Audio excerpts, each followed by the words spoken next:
단 하나의 뉴스 기사 때문에 국가 전체의 통화 가치가 도미노처럼 무너질 수 있다는 것을 아십니까? 왜 1달러는 1유로나 1베트남 동과 절대 같지 않으며 누가 이른바 신뢰의 가치를 매기고 있을까요? 이 영상을 끝까지 보시면 이 모든 복잡한 것들을 아주 간단하게 이해하실 수 있습니다. 1. 환율, 신뢰의 가격표.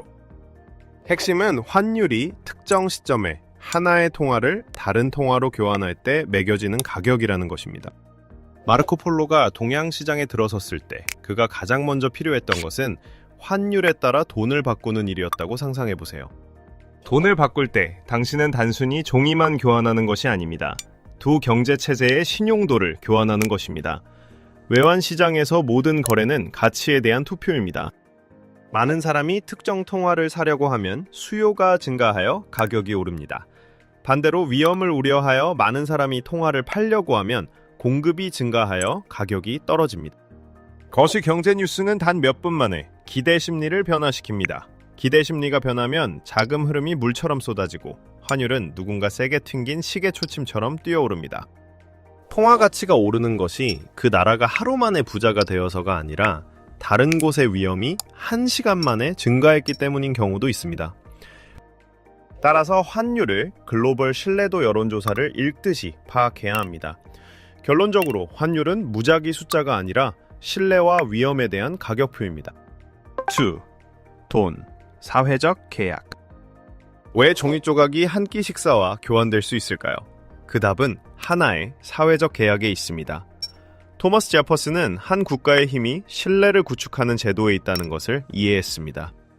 통화는 빚을 갚고 임금을 지불하고 특히 세금을 내는 데 사용될 수 있기 때문에 가치가 있습니다. 국가가 해당 통화로 세금을 징수할 때 이는 돈에 대한 근본적인 수요를 창출합니다.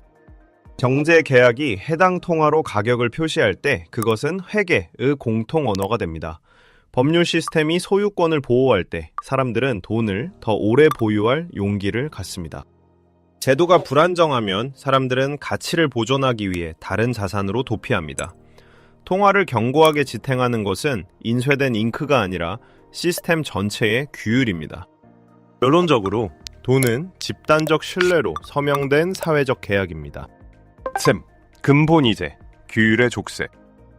역사적 전환점 중 하나는 많은 국가가 하나의 희소성 약속을 지키기 위해 통화를 금에 고정했던 때입니다. 조폐국에서 일했던 아이작 뉴턴은 금속 표준이 통화 규율을 통제하는 데 도움이 된다는 것을 이해했습니다.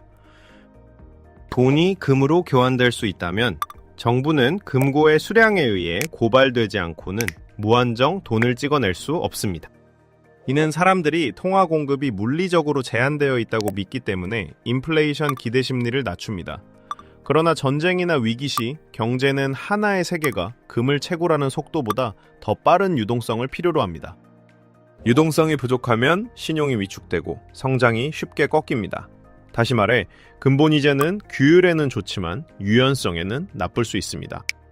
따라서 많은 국가가 근본이제를 떠난 것은 금을 싫어해서가 아니라 위기를 진압할 도구가 필요했기 때문입니다. 결론적으로 근본이제는 규율의 족쇄이며 족쇄는 때로 당신을 느리게 만듭니다. 4. 법정화폐, 서명된 신뢰. 금을 떠나면서 세계는 법정화폐 시대로 깊숙이 들어섰는데 이는 하나의 법적 선언 때문에 가치가 존재하는 통화입니다. 알렉산더 해밀턴은 부채 상환 능력을 우선시하여 신뢰를 공고히 함으로써 미국 금융의 기반을 다졌습니다. 법정화폐는 세금 덕분에 살아남는데 세금이 돈에 대한 의무적인 수요를 창출하기 때문입니다. 법정화폐는 법률 덕분에 살아남는데 법률이 이를 계약의 기본 결제 수단으로 만들기 때문입니다. 법정화폐는 은행 시스템 덕분에 살아남는데 은행이 저축을 신용으로 전환하고 흐름을 유지하기 때문입니다. 법정화폐는 기대심리 덕분에 살아남는데 사람들이 내일도 물건을 살 수 있다고 믿어야 오늘 돈을 받으려 하기 때문입니다.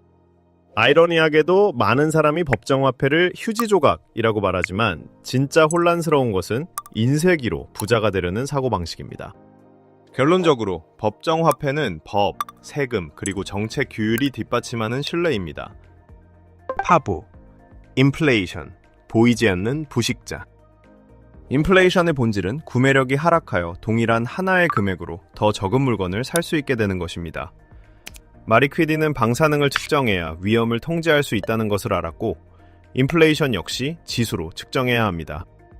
인플레이션은 공급보다 수요가 빠르게 증가하거나 투입 비용이 증가하거나 또는 기대 심리가 스스로 증폭되면서 발생할 수 있습니다. 사람들이 가격이 오를 것이라고 믿으면 더 일찍 구매하여 수요를 늘리고 예언처럼 가격이 상승합니다. 기업이 가격이 오를 것이라고 믿으면 미리 가격을 올려 대비하여 악순환이 더욱 강해집니다. 국가가 너무 빨리 통화 공급을 늘려 적자를 보전하면 상품 공급이 그 속도를 따라가지 못해 수요와 공급의 균형을 맞추기 위해 가격이 상승해야 합니다. 고인플레이션 환경에서 돈을 쥐고 있는 사람은 한낮에 아이스크림을 들고 온도가 내려가기를 바라는 것과 같습니다.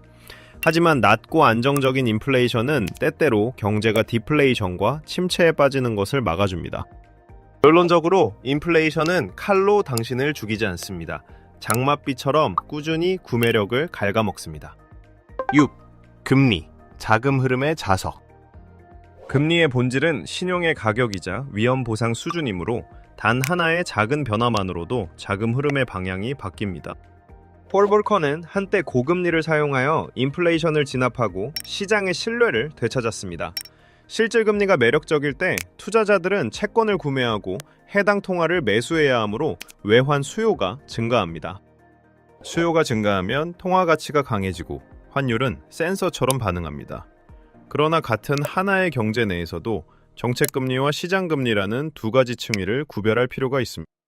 중앙은행은 단기금리에 강하게 영향을 미치지만 장기금리는 기대심리와 위험에 의해서도 결정됩니다. 시장이 미래 불안정을 우려한다면 정책금리가 낮더라도 높은 수익률을 요구합니다. 이는 그들이 불확실성에 가격을 매기고 있기 때문입니다. 단점은 고금리가 대출 비용을 높이고 소비를 둔화시켜 추세에 따라 성장이 감소한다는 것입니다. 결론적으로 금리는 경제의 볼륨 조절기이며 너무 세게 돌리면 침체로 인해 조용해집니다. 7. 안정성, 신뢰 보험료. 통화 가치는 제도적 안정성에 달려 있는데 투자자는 단 하나의 법적 충격만으로도 잠을 못 이루기 때문입니다. 덩샤오핑은 제도 개혁이 기대 심리를 자금 흐름으로 바꾸고 신용도를 높일 수 있음을 입증했습니다. 게임의 규칙이 명확하고 자산이 보호될 때 사람들은 국내의 돈과 자산을 더 오래 보유할 용기를 갖습니다. 게임의 규칙이 모호할 때 사람들은 위험 프리미엄을 요구하고 해당 통화를 환율을 통해 더 싸게 팝니다. 높은 공공부채와 장기적인 재정 적자는 시장이 부채 상환 능력과 인플레이션에 대해 우려하게 만듭니다. 정치적 불안정은 기대 심리를 악화시키고 나쁜 기대 심리는 메커니즘에 따라 통화를 약화시킵니다. 안정은 변화가 없다는 뜻이 아니라 예측 가능하고 규율 있는 변화를 의미합니다.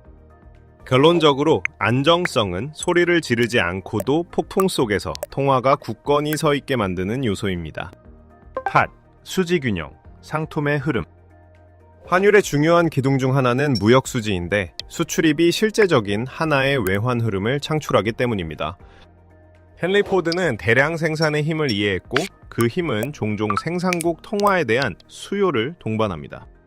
한 국가가 수출을 많이 하면 구매자는 결제를 위해 해당 국가의 통화가 필요하게 되어 거래에 따라 수요가 증가합니다.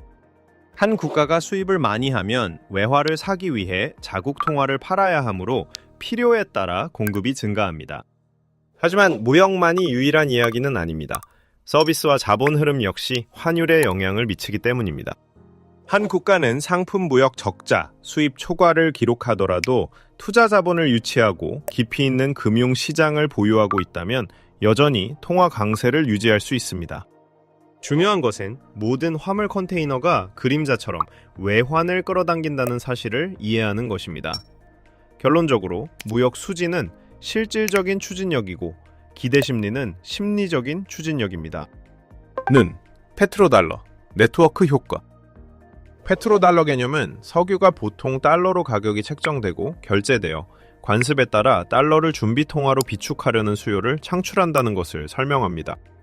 리차드 닉슨의 1971년 결정은 세계를 금 본위제에서 더욱 멀어지게 하고 법정 화폐의 역할을 증대시켰습니다. 전략적 상품이 특정 통화를 결제 단위로 사용할 때 많은 국가가 결제 위험을 줄이기 위해 해당 통화를 비축합니다. 더 많은 사람이 하나의 단위를 사용할수록 더 편리하며 편리할수록 네트워크에 따라 더 많이 사용됩니다. 이러한 역할은 깊이 있는 금융시장과 달러의 높은 전환 가능성에 의해 더욱 공고해집니다. 하지만 이 개념을 신비주의 이론으로 만들지 마십시오. 이는 변화할 수 있는 습관과 편의성의 구조일 뿐입니다. 결제 시스템이 다양화되면 네트워크의 힘은 추세에 따라 분산될 수 있습니다. 결론적으로 페트로달러는 마법이 아니라 네트워크에 관한 이야기입니다. 샘, 환율 페그제, 양날의 안전벨트. 환율 페그제는 통화 가치를 목표 수준 주변으로 유지하는 전략이며 그 목표는 보통 하나의 기대 심리를 안정시키는 것입니다. 리콴유는 규율 있는 환경을 구축하고 안정을 장기적인 신뢰를 창출하는 자산으로 여겼습니다. 페그제는 기업이 수입 비용을 예측하고 계약에서 더 나은 계획을 세울 수 있도록 돕습니다. 페그제는 고정 대상 통화가 신용도 있고 안정적이라면 인플레이션 기대 심리 역시 낮출 수 있습니다. 대가는 정책적 자유의 일부 상실입니다. 고정 대상 통화의 금리 리듬과 주기를 따라야 하기 때문입니다. 페그제를 유지하려면 수요와 공급에 따른 개인 매매를 위해 외환 보유액이 필요합니다. 보유액이 고갈되었는데도 약속을 지키려 한다면 페그 붕괴가 기대 심리에 큰 충격을 줄 수 있습니다. 결론적으로 환율 페그제는 안전벨트와 같습니다. 제대로 사용하면 생명을 구하고 잘못 사용하면 손발을 묶습니다. 12분 단일 통화, 꿈과 계산서. 단일 통화 아이디어는 환전 비용을 줄여주기 때문에 매력적으로 들리지만 하나의 충격에 누가 책임을 질지 통일해야 합니다. 장본에는 깊은 통합에는 항상 위험 공유와 규율 공유가 수반된다는 것을 이해했습니다. 통화를 공유할 때 통화 정책도 공유하지만 현실적으로 각국의 경제 주기는 다릅니다. 한 국가가 통화 가치를 스스로 낮출 수 없는 경기 침체에 빠진다면 경쟁력 조정 도구를 잃게 됩니다. 한 국가가 부도나면 시장이 연대에 따라 위험을 재평가하므로 공동 시스템이 흔들립니다. 그러므로 단일 통화는 붕괴를 피하기 위해 재정 메커니즘과 예산 규율이 필요합니다. 이점은 편리함이지만 대가는 결과를 공유하고 계산서에 대해 다투는 것입니다. 결론적으로 단일 통화는 아름다운 꿈이지만 늘 전기요금을 내야 하는 사람이 있습니다. 7부 강세 통화, 적절한 때의 강세. 강세 통화가 항상 좋은 것은 아닙니다. 최적의 환율은 하나의 단계에서 성장 목표, 고용, 안정성에 따라 달라지기 때문입니다. 나폴레옹은 병참이 작전을 결정한다는 것을 이해했고 환율 역시 무역에서 경제의 병참과 같습니다. 통화가 너무 강하면 수출품이 비싸지고 기업이 판매하기 어려워지며 동력에 따라 생산이 감소합니다.